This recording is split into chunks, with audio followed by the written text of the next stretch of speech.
All right, we have this front side is completely nailed. This back side is completely nailed. So now we're ready to install our ridge vent. The ridge vent that we're installing today is called CertainTeed ridge vent. In my opinion, it's the best quality ridge vent out. What it is, so you see we have about a 2.5 inch gap cut out of the peak. And what this does is this is your exhaust vent.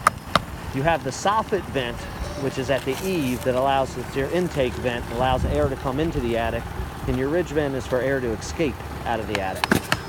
Ventilation is very important.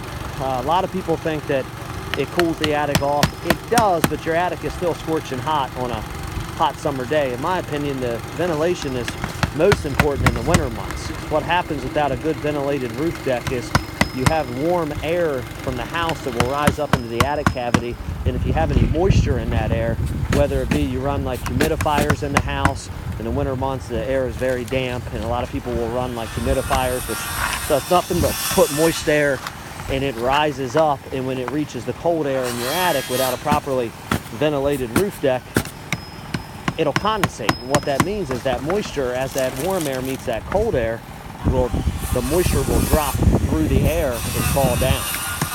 And it can create a lot of moisture issues in an attic. So that's why attic ventilation is so important.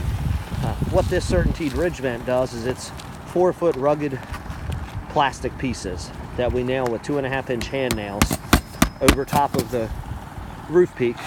And then we're going to nail our cap shingles. We like using the Shadow Ridge shingles. They're a pre-made cap shingle from CertainTeed. You can see it right here. And this will get nailed, which you'll see in the next clip, right over top of our ridge vent. The nice thing about this style ridge vent is, as you can see all these nails we're putting in, they're going to be non-exposed, meaning the cap shingle is going to cover them up. And then where you see my hand right here, this is where the air is going to exhaust out of. We've never had a callback on this blowing off, never had a callback of it leaking like the old style aluminum ridge vent. It's a great product.